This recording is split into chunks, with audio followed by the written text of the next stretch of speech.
नहमदुहु व नसल्ली अला रसूलिहिल करीम अम्मा बाद बिस्मिल्लाहिर्रहमानिर्रहीम। जलवा जमाले हक का दिखाया हुजूर ने, हर नक्शे मासवा को मिटाया हुजूर ने। रास्ता जन्नत का भी बताया हुजूर ने, नारे दोज़ख से भी बचाया हुजूर ने।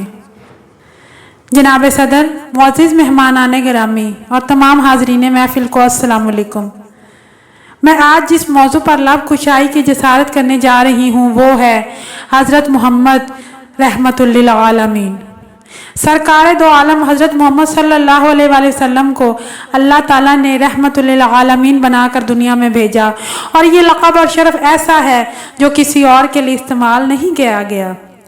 रहमतुल लिल आलमीन वही अजीम तरीन शख्सियत करार पाएगी जिसने बंदों को अल्लाह से मिलाया हो, जिसने गरीबी अमीरी, अमनो जंग, रंजो राहत, हुस्नो मुसर्रत हर मौका और मकाम पर इंसानियत की रहनुमाई की हो, जिसकी तालीम ने तमाम अफराद बशर को भाई भाई करार दिया हो, जानी दुश्मनों को परवाना अमनो अमान अता किया हो, जिसने इंसानों के तमाम तबक़ात, अमीर व गरीब, अवामो ख़ास, नेको बद, मजदूरों, गुलामों, कनीज़ों के साथ रवादारी और गमगुसारी, मसावात और हमदर्दी के जज्बात से माशरे को आरास्ता किया हो।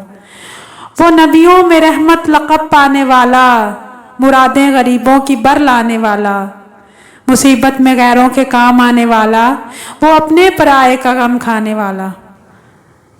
जनाब सदर, आज हम उस रहमतुल लिल आलमीन की याद में पुरनूर महफिल सजाए बैठे हैं।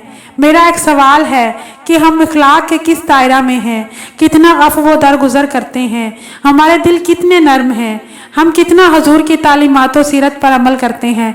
नमाज, रोज़ा और हज तो बात की बात है, हमें पहले अपने अंदर इनकलाब लाना होगा और हजूर सल्लल्लाहु अलैहि वसल्लम के अस्वाए हुस्ना को अपनाना होगा, तब जाकर ये माशरा तरक्की याफ्ता और पुरअमन होगा। मेरी आज की तकरीर का मकसद यही था कि सब अपने दिलों से नफरत, सख्ती और नाराज़गी ख़त्म करें और दरगुजर करें, गरीबों की मदद करें, अपने नबी के अखलाक़े हमीदा को पढ़ें और अपनी ज़िंदगी में लाने की हर मुमकिन कोशिश करें। हजूर ही के करम से बनी है बात मेरी, हजूर पर हो फिदा सारी कायनात मेरी। हजूर का ही तसव्वुर मेरी इबादत है, हजूर का ही तसव्वुर मेरी इबादत है, हजूर ही की वसीले से है नजात मेरी। वस्सलाम।